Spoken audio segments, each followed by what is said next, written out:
The National League champion St. Louis Cardinals against the American League champion Minnesota Twins in the 1987 World Series. The Homer Hankies out in force, saluting the Minnesota Twins as they just took the field. Get ready for a little bit of noise in the Metrodome.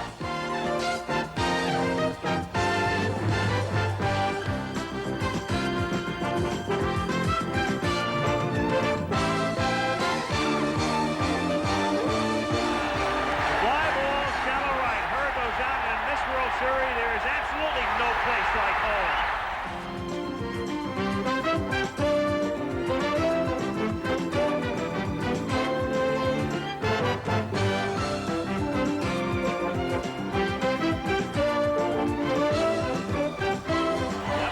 More than a 727. Forget the decibel meter, get the Richter scale. You got to be physical to watch a game here. Woo. Now we know what sound feels like.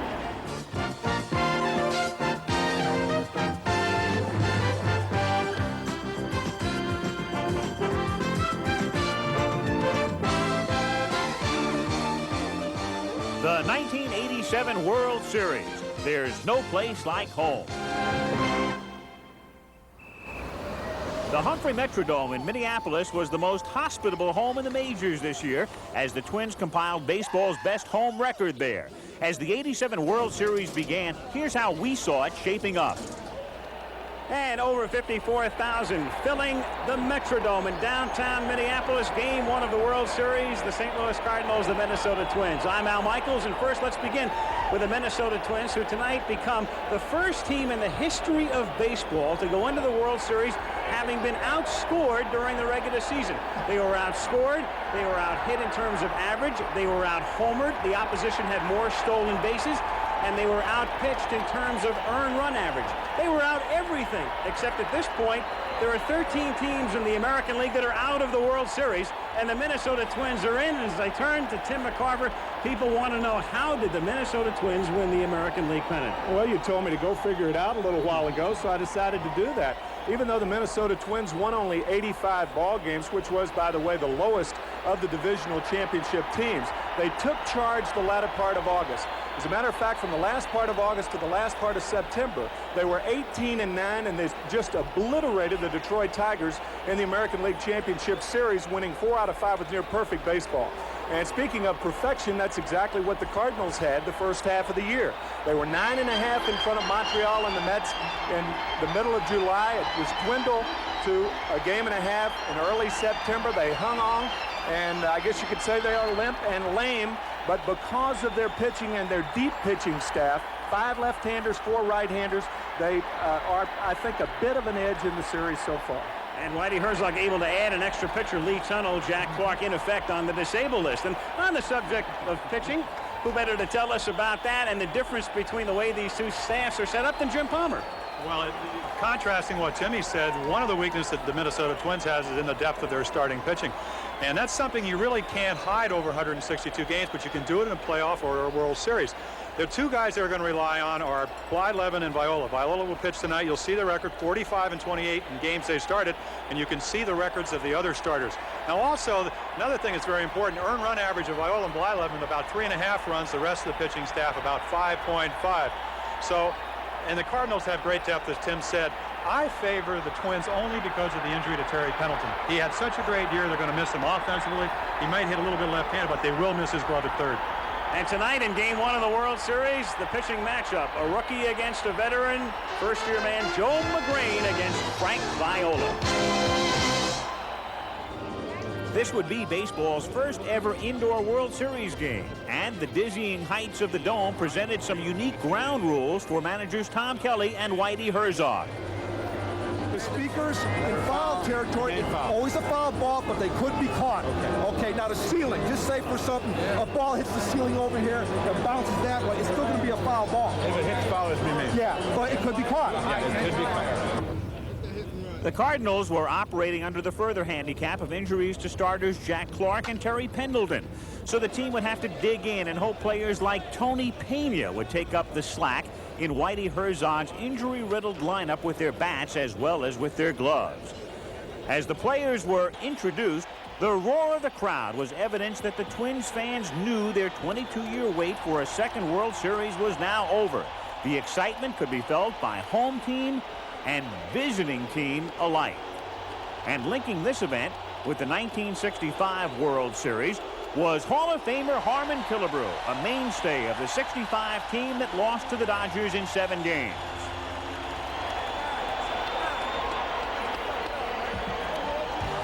Twins starter Frank Viola opened the series facing the fleet Vince Coleman, who wasted no time in laying down a bunt. Coleman was nicked at first, and the series was officially underway. Shortstop Ozzie Smith was next, and Viola dispatched him on strikes for the second out. The left-hander got Tommy Herr on a comebacker to retire the side in order. And at the start of Game 1, the veteran Viola looked well-tuned. The Cardinals hoped their somewhat less seasoned pitcher, 23-year-old Joe McGrain, would strike a similar note. And he did just that, getting Dan Gladden on a ground out, then striking out Greg Gagne for the second out of the inning.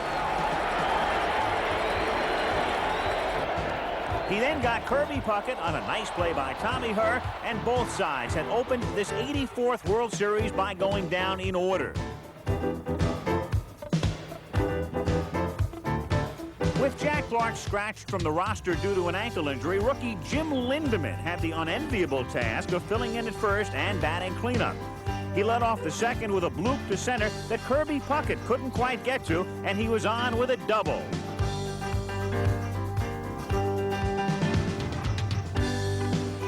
Viola now had a man at second who was looking to move up a base or two. Willie McGee came up and did his part, hitting the ball deep enough to center for Lindemann to advance to third base.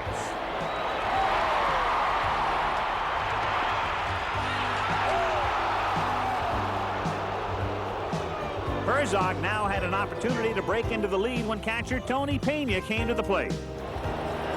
Lindemann at third, one down, and the 3-2 pitch is grounded to Gagne, and Gagne looked home and then opts to go to first. So he was in that deep in position where he had the option, but he felt the ball was just a bit too slowly hit to come home.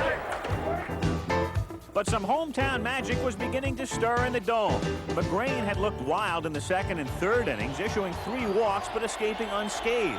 In the fourth, Gary Gaetti led off with a shot to Tom Lawless at third. Gaetti beat the throw, and the Twins had their leadoff man on.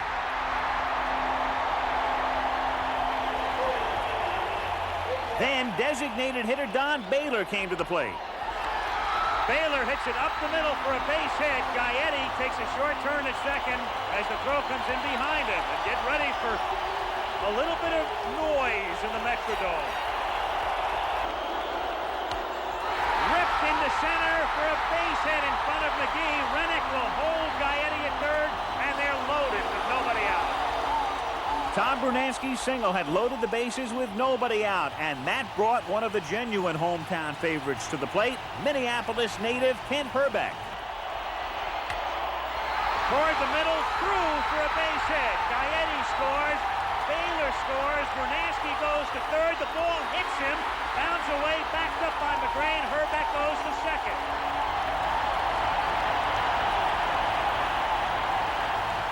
With 2 runs in, Whitey Herzog called for pitcher Bob Forsch in relief, but the hometown crowd was calling for more.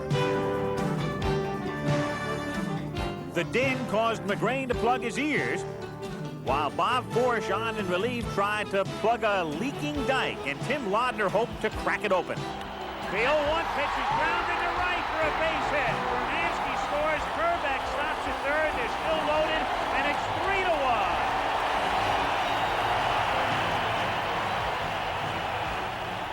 Then Dan Gladden stepped in. Manager Tom Kelly knew that Gladden wasn't much of a long ball threat. Bob Forsch knew it too, and at this moment, many were thinking sacrifice fly. High in the air to deep left field. Coleman goes back. A grand slam. Gladden's slam was the first in World Series competition since 1970 and was only the 13th in series history.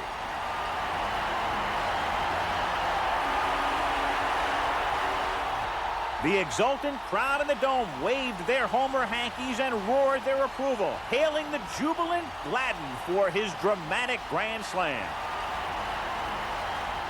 And just like that, the dike had broken open and the Cardinals were trailing 7-1. Viola then settled in and was magnificent the rest of the way. He got the Cardinals out on a variety of ground balls to the infield, spiced with an occasional strikeout.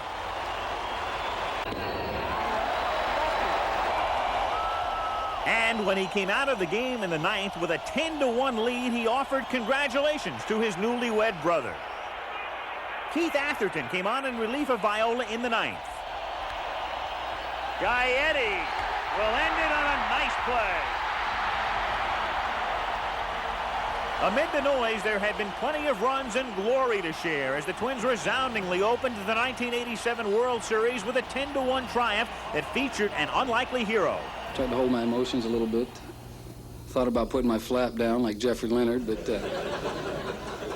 thought twice about that. This is the biggest day in the Viola family, as I think the whole country knows by now. My brother got married this afternoon, and I think it was the best wedding gift he could have had, and it just topped off the day.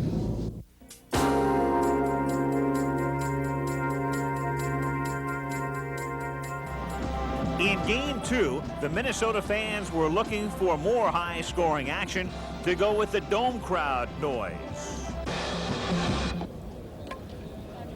Manager Tom Kelly looked his hitters over prior to the game.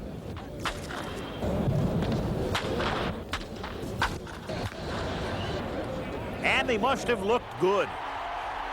But looking tougher, especially for the visiting Cards, was the difficulty following a ball hit in the air. With the light-colored dome as a background, not to mention 55,000 screaming fans waving white hankies, a ball can easily get misplaced up there and end up on the ground. The previous day's parade of Twins runs was now history. And on this day, it was up to starter Bert Blyleven to keep the Cardinals from getting a parade of their own started.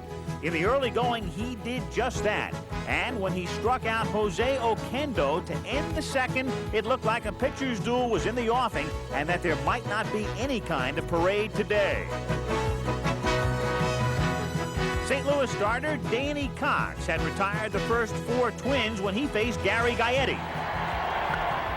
To deep left field, and Gaetti has hit it out.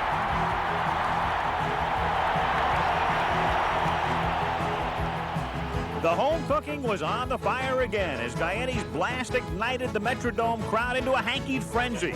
The hard-hitting third baseman had put the Twins into the lead, and that was a good sign. Then in the 4th inning, all signs pointed to the Twins padding that lead. Though Whitey was giving different signals. The bases were loaded with Twins. Kirby Puckett was at third base. Ken Herbeck was at second. Gary Gaetti was at first, and designated hitter Randy Bush was at the plate. Whack down into the corner, and that will score Puckett. It will score Herbeck, and the Twins lead 3-0. Once again, the thunder under the dome erupted, and once again, the Cardinals must have been wondering just who are these guys driving in all these runs. Tom Kelly seemed to know that any one of his players could come through when called upon. Even Tim Laudner, his catcher who had hit a meager 190 during the regular season.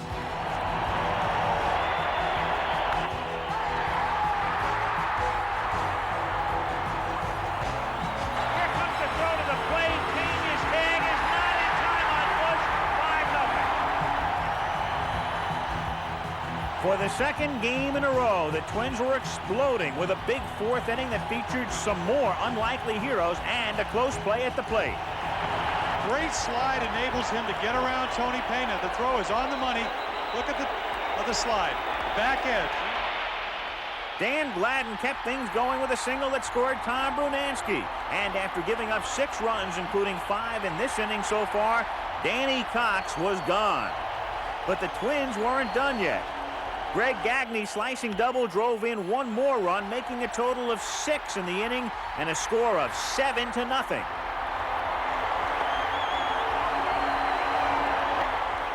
All the Cardinals could muster off Blyleven up to this point was complaining about his motion. Frank Viola knows that happiness is a big lead, especially when covered by the Terminator, Jeff Reardon. Grounded to Herbeck. The Twins are halfway to the title.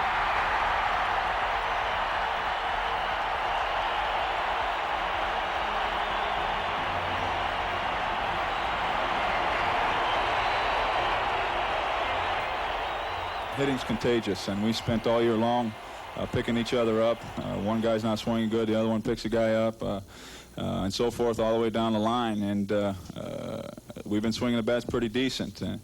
I'm not trying to do anything different.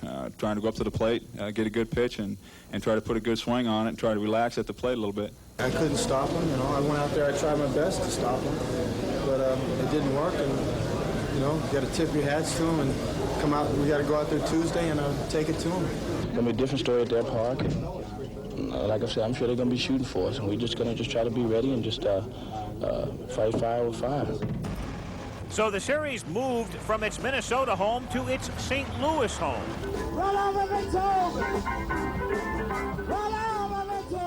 On the afternoon before Game 3, Cardinal fans were roused by St. Louis native Chuck Berry's inimitable style of rock and roll, with a bit of help from one Fred Bird.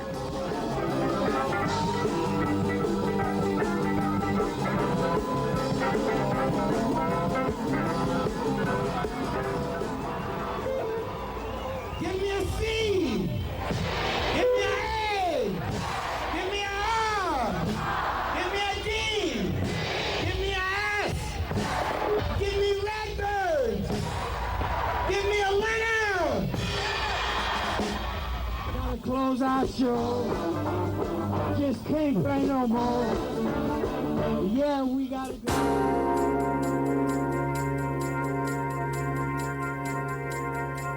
Chairman of the board and president of the St. Louis Cardinals, Mr. August A. Busch Jr. The Cardinals were hosting their 15th World Series, and Augie Busch, as always, got the proceedings started. The starting pitchers in this game would be 28-year-old rookie Les Straker for the Twins, and for the Cardinals, their ace, John Tudor, who was coming off a shutout against the Giants in the LCS. Ozzie Smith got the evening off to a flying start with his patented flip. And the St. Louis fans were ready to help welcome their team back home. John Tudor quickly made himself at home by doing what he does so well, using off-speed pitches and keeping runners off the bases. It was the kind of performance from Tudor that you would expect. Not so expected, however, was the performance of Les Straker, who was surprisingly effective, matching Tudor frame for scoreless frame. It was a genuine pitcher's duel through 5 innings, but in the top of the 6th, Greg Gagne drew a walk and was followed to the plate by Kirby Puckett.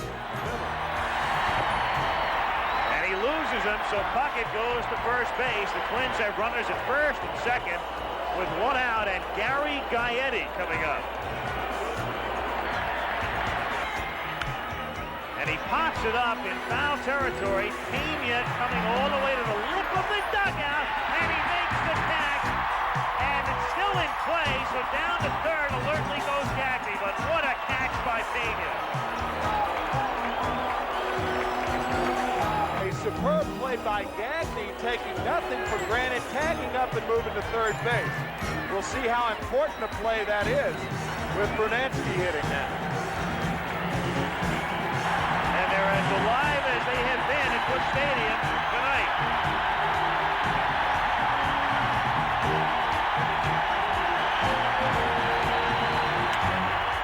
Broken bat, looper to right center, base hit. And that scores Gagne.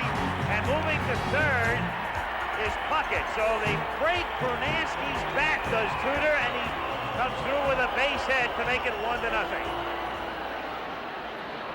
Then, in a much-discussed move, Kelly brought on Juan Berenguer in relief of Straker in the 7th. Straker had pitched 6 innings of shutout ball, and Berenguer promptly gave up hits to Jose Oquendo and Tony Pena. Terry Pendleton then pinch hit for Tudor. Another thing about Pendleton, too, he's got the pulled rib muscles left side. He can swing left-handed, he can't swing right-handed, and I asked him about running, and he said it hurts, and it particularly hurts when he starts to run. Oquendo at second, Pena at first. He lays it down. It is a beauty, and he is out at first, probably only because he's not as fast as he normally would be. But he gets the runners over. So Herzog is able to advance the runners on Pendleton's bunt, and Vince Coleman now, who's drawn a blank. He's 0 for 3 and 1 for 11 in the series. Infield up at first and third, back at short and second. All he needs is a fly ball. He had only one though all season. He grounds it fair for a base hit. Oquendo scores. Pena scores. The Cardinals lead 2-1. So the speedster, who had missed the '85 series after a freak accident had caused a leg injury, drove in the first 2 Cardinal runs. He'd score the third himself, and the Cards led 3-1 going into the ninth. Now the St. Louis fans had a chance to roar as Todd Worrell faced Randy Bush. To right field, Ford is there. Cards win it. So back in their own park, the Cardinals prevailed 3-1 with a win going to Tudor and a save going to Worrell. It was the Cardinals' first World Series victory since Game 4 of the '85 series, and for Vince Coleman, it was especially sweet. Well, in 1985, it was like a big pill to swallow. Having no input into the World Series this year, you know, it's a dream come true. You know, most guys get to play this in the league for 15 to 20 years and never have the opportunity to be in the World Series. And here it is, my 3rd year and second chance, being able to get on base and to do something productively for our ball club to win when we was down 2-0. And, you know, that's something that I always cherish and I can look back on and, you know, and gloat over for the rest of my life.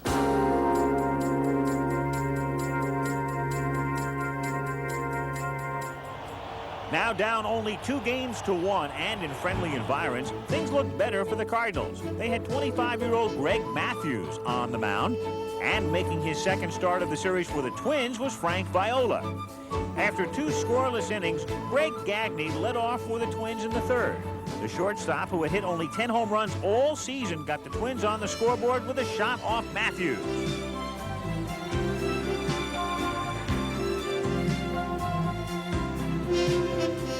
The Twins knew now, at least, that they could hit the ball out of a park other than the Metrodome, even if it took their shortstop to do it.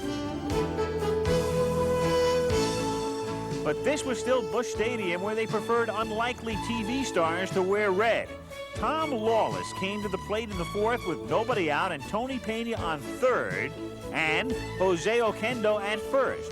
With the count 0-1, Frank Viola delivered the pitch. High drive to deep left field. Black goes all the way back at the fence. It's off. It's gone.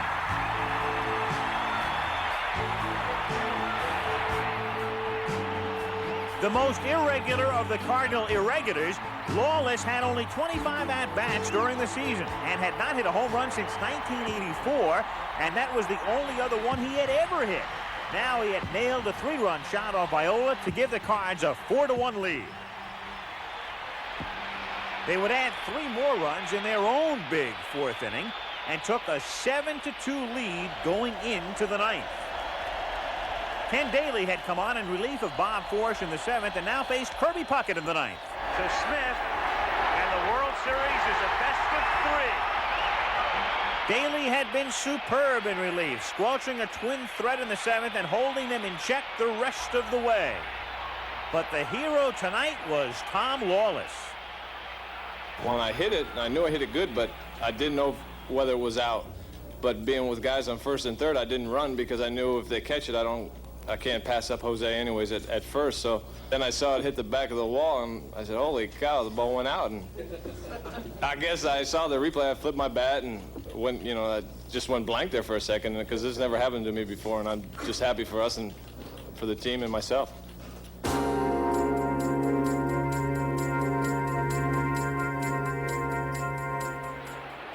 Game 5 began as a mound duel between the two starting pitchers. Danny Cox was back on the mound for the Cardinals, and he seemed to have regained the form that had deserted him in Game 2. Bert Blyleven started for the Twins, and he was equally effective in the early innings. In the bottom of the third, the Cards threatened with men at second and third, but Jose Oquendo was thrown out at the plate.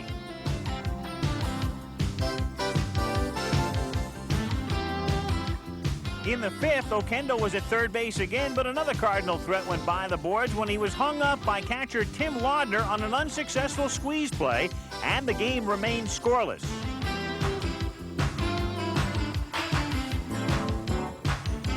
Finally, in the sixth, the vaunted Cardinal running game shifted into high gear. Vince Coleman, who had stolen 4 bases in the first 4 games, beat out an infield grounder to lead off the inning. And now the Cardinal fans would see the type of running game they love.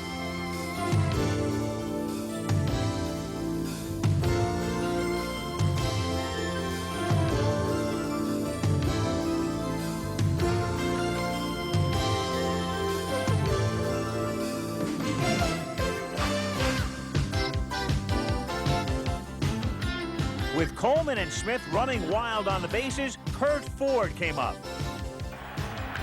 And he hits that one into center field to score Coleman. Here comes Smith. The throw is going to third. He's safe there, 2-0.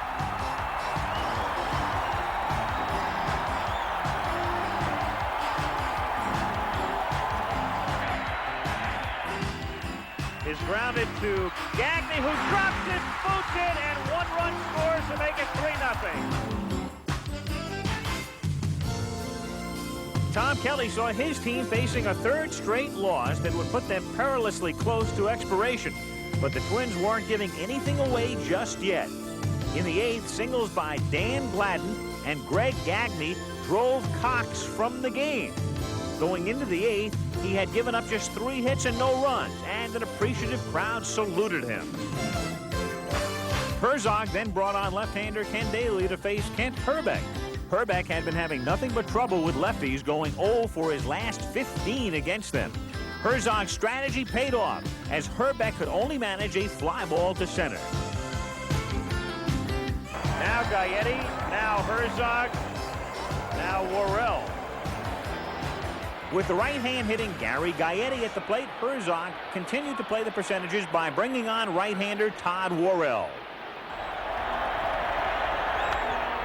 To center field and deep, very deep. McGee goes all the way back, leaps and has it. And then it comes out of his glove, so it's in play, and Gaetti winds up at third. It looked like Willie was going to be able to come up with the ball, and all of a sudden it came loose. 2 runs were in, and the Cardinal lead was cut in half, but no further runs would score as Tom Brunansky flied to center, stranding Gaetti at third. Down 2 runs heading into the 9th, the Twins might have wished that they, like Dorothy from Oz, could escape from the broom and go home. Sweep is the chant we heard in Minnesota the other night, and we're hearing it now in St. Louis. And this series has been a home sweep so far. But the Twins still weren't admitting defeat. With 2 out in the top of the 9th, Don Baylor came to the plate to face Todd Worrell. With a man on base, all it would take was 1 swing of the bat from Baylor to tie the game. Fly ball, shallow right. Kerr goes out, and in this World Series, there is absolutely no place like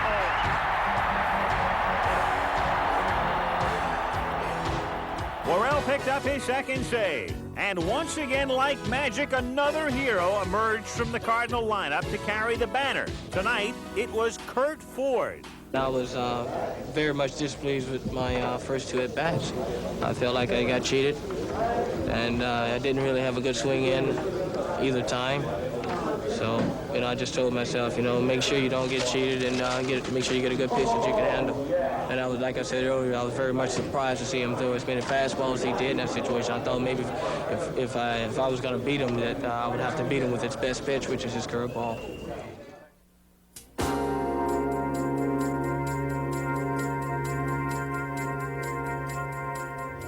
When the series went back to Minnesota, it seemed to be gaining momentum. The Twins had yet to lose a postseason game in the Dome, and having to win 2 more there instead of in St. Louis went some way towards allaying any old bridesmaid fears from previous championships lost. And for the first World Series day game since 1984, the fans lined up to go inside. Once inside, they transformed themselves into a thunderous chorus for the Twins. But the Cardinals were only 1 win from the championship, and they too were feeling good about their chances. They were loose enough before the game to renew some acquaintances with old teammates. And since there weren't all that many old teammates around, they brought a contingent of some other friends with them. Back on the mound for the Twins was Les Straker, and when Tommy Herr came up to face him in the first inning, Straker was hoping to extend his scoreless string. In the air to deep right field, and Brunansky looking up at this one, and gone. And so that stills the crowd in a big hurry. Tommy Herr. And had he been in the crowd, it had been a long time since Herr had driven in a run in a World Series game. Herr's shot finally established some Cardinal home run credentials in the Dome. And with a quick first inning lead and John Tudor on the mound for the Cards, it looked like a very good start. But Dan Gladden got things going just as quickly for the Twins. That's grounded by Danny Dreesen. It's a fair ball and into the corner. And Ford has trouble, so Gladden is on his way to third, and he's in there. With Gladden at third, the Twins had a golden opportunity to tie the game with Kirby Puckett coming to the plate. That's grounded into left field to tie the game.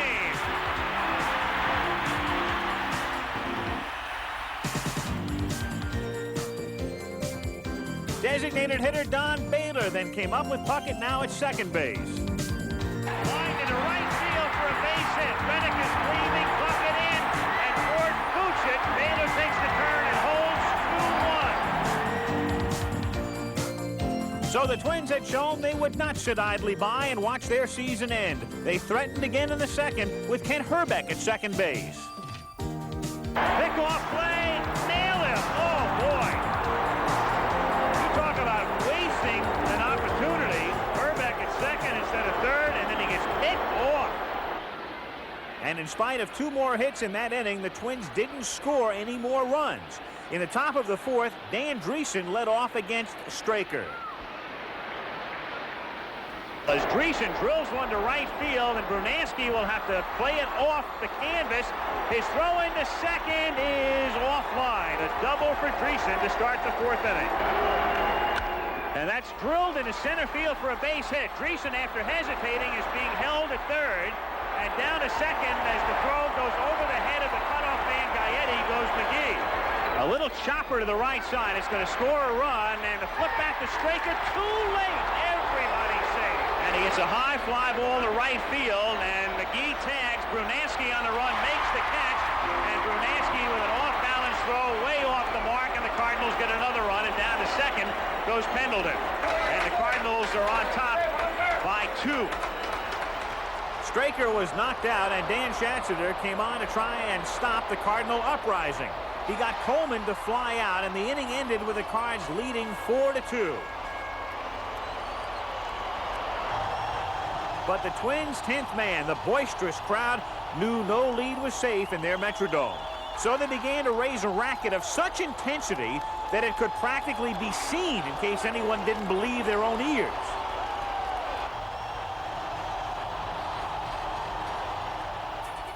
Kirby Puckett opened the 5th with a single, and Gary Gaetti followed. And he hits this one down into the left field corner for extra bases. Coleman has it skipped away, and then he falls down. Puckett will come in to score on a double. It's 5-3.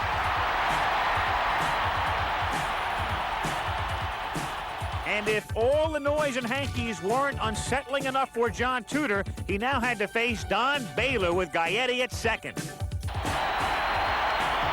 deep left field, and that one is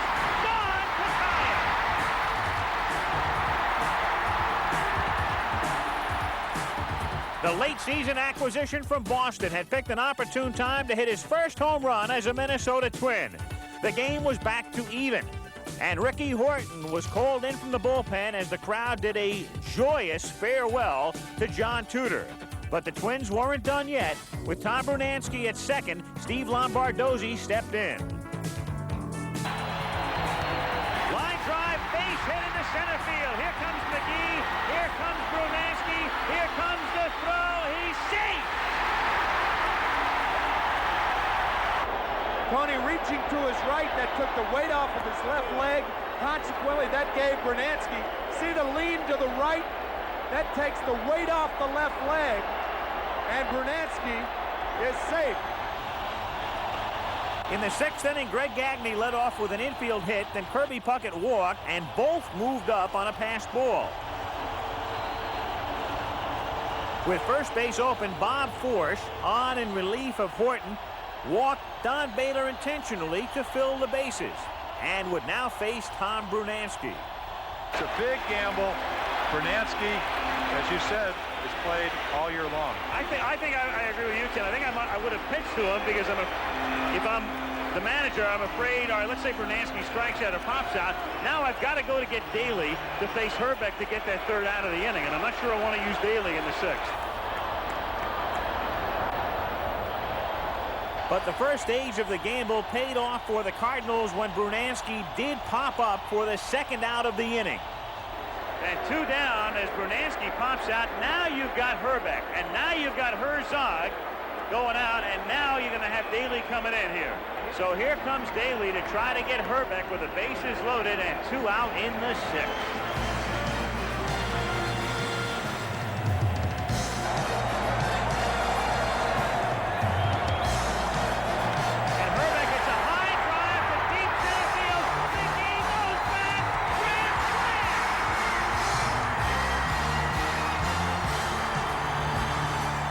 Just 4 innings after getting picked off second base, Herbeck had redeemed himself several times over. His grand slam was the Twins' second of the series, and they became only the second team ever to hit 2 in a World Series. The 1956 Yankees had done it, and so now had the Twins.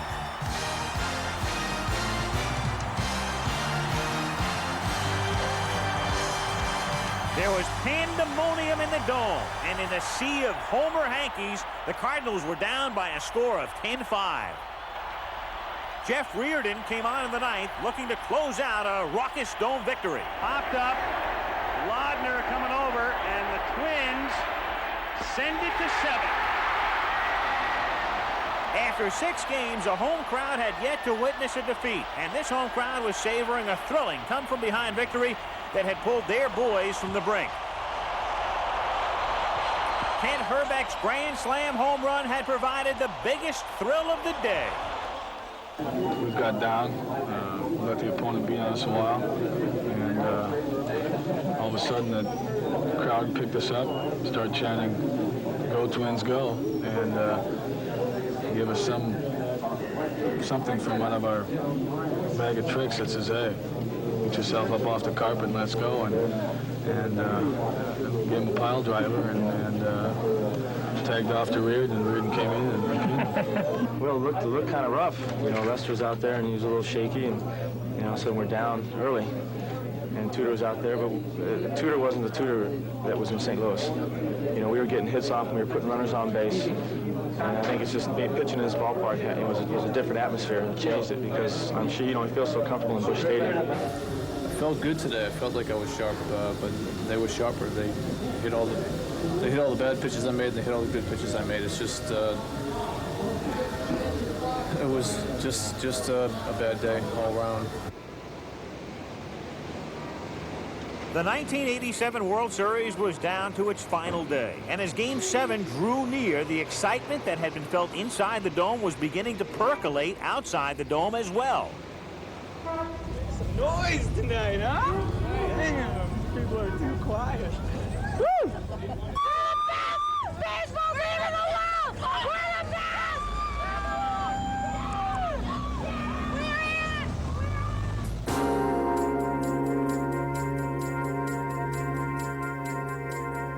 The 1987 baseball season concludes tonight. The 7th game of the World Series under the dome in Minneapolis. The St. Louis Cardinals against the Minnesota Twins. It's McGrain against Viola. I'm Al Michaels, and isn't this the way it should be? You start at the end of February and you finish it on the 25th of October, one game for the championship. This is the 84th World Series. This is the 31st time it has gone to a 7th game. And for what it's worth, 17 of the prior 30 have been won by the visiting teams. No World Series has ever gone the route with the home team winning every game, and certainly the Twins hope to accomplish that tonight. Tim McCarver, you're a man who played in 3 7th games with the Cardinals in 64 and 67 and 68, and certainly the St. Louis Cardinals are no strangers to 7th games. Well, I should say not. As a matter of fact, the last 7 World Series in which the Cardinals have participated dated back to 1946. All 7 series have gone to 7 games. The odds on that, 3,400 to 1. And speaking of odds, what are the odds on a rookie starting the 7th game of the World Series? Well, in the 10 series that the Cardinals have played 7 games, no rookie has ever started, and tonight it'll be Joe McGrain, the left-hander, on the mound. Joe with an 11-9 record this year. And I don't really believe that it's going to be a problem physically for McGrain tonight. I believe that facing from a mental standpoint, the intense heat that the crowd can put on young players, especially here in the Metrodome, is going to be the major problem. And if he falters early on 2 days rest, it would be Danny Cox in long relief. Well, Tim played in 3 7th games. Jim Palmer has been a part of a couple of teams, Baltimore, that went to a 7th game on 2 occasions. What's the mood like in the clubhouse before a 7th game? Well, what's so interesting is about the 2 World Series that I didn't play in, but I watched, which was 1971 and 1979. We were poised to win. We had the right people out there, and we were always thwarted by 1 or 2 players. 1971, Steve Blass beat us 2-1. Roberto Clemente with great hitting, and then in 1979, Scotty McGregor on the mound for the Orioles, Willie Stargell with a home run to beat us. And if you go back to 1965 with the Twins here in Minneapolis, Sandy Koufax on 2 days rest comes out of nowhere to shut him out with 10 strikeouts, 2-0. But the most interesting thing about baseball to me as a former player is when I go back and think about a baseball season, exhibition games, about 30 of them, 162 games that you trudge through, then you battle through a playoff, then you get to a World Series and you find yourself all of a sudden in a 7th game. You know what to do to win, but only one team can win. Put your feet up and settle back. It's a magical phrase in itself, the 7th game of the World Series. As the Twins took the field for the 500th World Series game ever played, the fans waved their fervent appreciation to the boys who seemed virtually unbeatable in their own ballpark and who had provided them with a memorable season. Frank Viola was on the mound for the 3rd time in this World Series, but after retiring the side in order in the 1st, the Cardinals had something going in the 2nd. With Jim Lindemann at 2nd and Willie McGee at 1st, Tony Pena was at the plate. Tom Kelly told me before the game that they will try to get Pena out with breaking ball. Too many fastballs have been fed to Tony so far in this series. Another fastball, though, is wrapped into center for a base hit. Lindemann around 3rd comes in to score. Stopping at 2nd is McGee. Cardinals lead 1-0. But it was far too early to despair, as this was the 5th time in the series that the visiting team scored the first run, and a visiting team had yet to win a game. Cardinal backup catcher Steve Lake finally got a chance to start. Steve's first postseason at bat. And he hits it into left field for a base hit. So another sudden hero. 2-0 as McGee scores.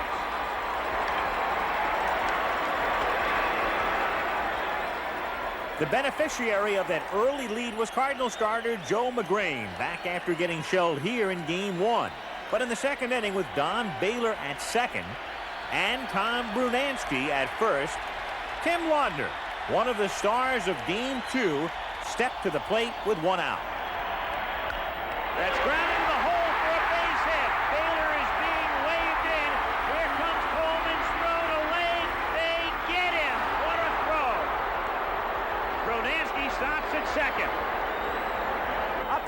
like a high tag to me. The ball looks like he's safe. Looks like he's safe, but because the ball beat him, the little short hop and the tag. Yeah, he tagged him high. Yeah, he's safe. Oh, yeah. On the play, Brunansky had moved to third, and Steve Lombardozzi was at the plate. 2-0 on Lombardozzi. And that's wrapped into center field for a base hit. Brunansky will come in to score, throw in the second, getting back in there safely is Honda. The Twins were on the board, though they would score no more runs in the second, and it remained 2-1 until the 5th inning. Then Greg Gagne came to the plate. Gagne with 1 out. Gagne has struck out twice. To the right side, confusion by Lindemann. McGrain covers, and no, safe. McGrain thought he was there. Wire says no. Lindemann didn't know which way to go. He started at first, then he went for the ball. He didn't know where to be. So the replay showed McGrain's foot brushing the bag ahead of Gagne. Umpire Lee Wire called him safe.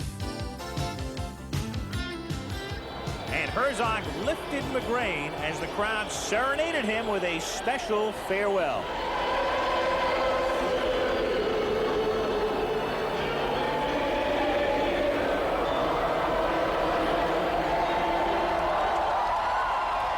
The rookie had pitched well over 4 innings, but now the game was in the hands of Danny Cox, the winner of Game 5. He came in hoping to hold on to the lead as he faced Kirby Puckett. Gagne at first, 1 out. Ripped toward the gap in right center field for extra bases, up against the fence. Gagne around third, on his way in. The game is tied on a double. And so in the 5th inning of the final game of the season, it was back to even. The Twins had come back again on a hit by the man who had gotten 207 of them this season to tie for the league lead. Over in the Cardinal dugout, the stress calls were going out to the bullpen as Danny Cox walked Gary Gaetti to put men at first and second.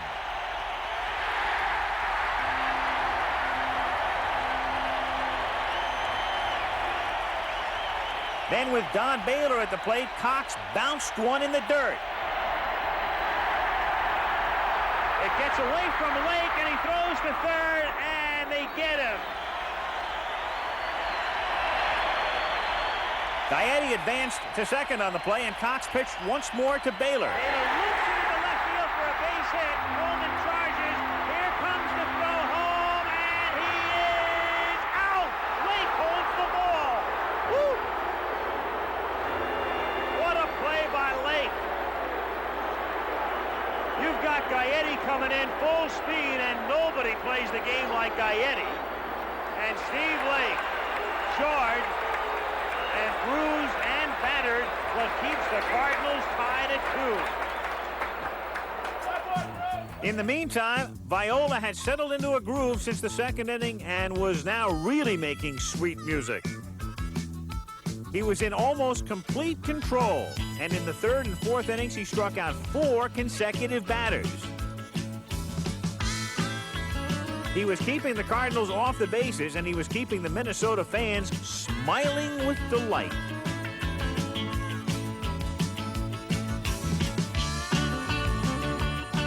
It remained tied 2-2 going into the 6th inning, but with 1 out, Tommy Herr was caught leaning. And they have Herr picked off. Herbeck to Lombardozzi, to Viola. Viola backed up on the play, and Hacker says, how can you possibly call it out?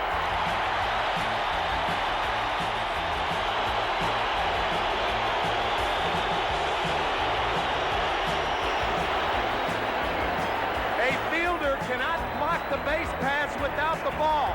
So you have interference, and he's safe. Outside of that, no problem.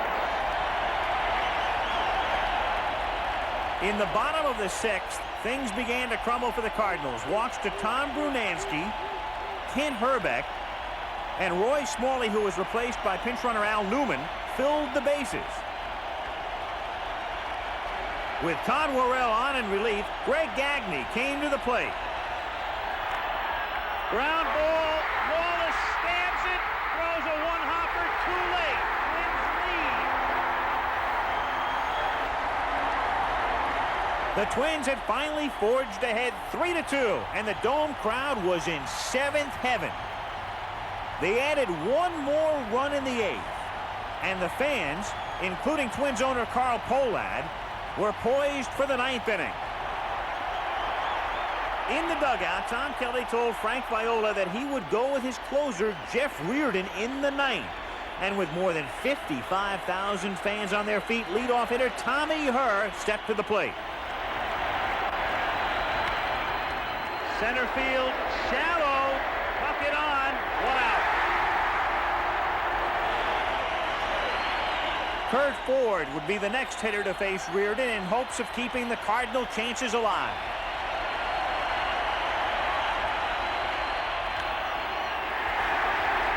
Gaetti calling. Two guys.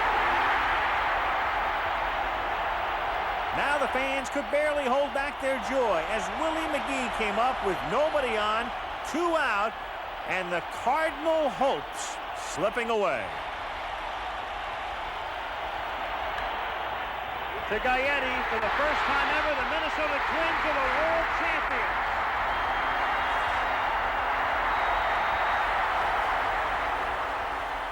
"26 years after baseball had come to the Twin Cities, Minnesota had won the World Series." This is a very special thing. They told me a few years ago that they shouldn't have had baseball in Minnesota, and you've made it very real. It's a class organization. It was a great win. Congratulations to you, Colonel.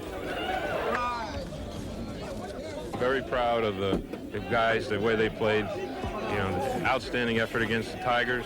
Very good ball club, and to beat the Cardinals, just an outstanding class organization. We have to feel very proud. They played a great series, especially in this ballpark, and we had a good ball game tonight. We played about as good as we can play, and we've been very vulnerable to left-hand pitching ever since we lost Jack Clark and then lose Pendleton. And Viola pitched great, and he was a difference tonight because we got the 2 runs the second inning. We really never had anything else going, and of course Reardon come in and did what he's supposed to do. But they're an awful good ball club in this building. There were heroes and standouts on both teams, like Tony Pena, who led all Cardinal hitters with a .409 average. And Vince Coleman, who stole 6 bases in the series, the most since Lou Brock's 7 in 1967. And there was an unlikely hero in Tom Lawless, whose 3-run home run in Game 4 broke the game open. And relief pitcher Todd Worrell, who made 4 appearances and got 2 saves. On the Twins side, Kirby Puckett led all Twins with 10 hits and went 4 for 4 in Game 6. And Dan Gladden, who contributed 9 hits, including a grand slam home run in Game 1. And, of course, Frank Viola, who started 3 games and won 2, including a final game, and was named the World Series Most Valuable Player. And then there were the fans, who were perhaps the real heroes of a series that proved once again that there's no place like home. My baby waves the homer hanky. My baby waves the homer hanky. Our Twins wave the homer hanky. Start Tribune waves the homer hanky. Everybody waves the homer hanky. Our Twins like to touch and all.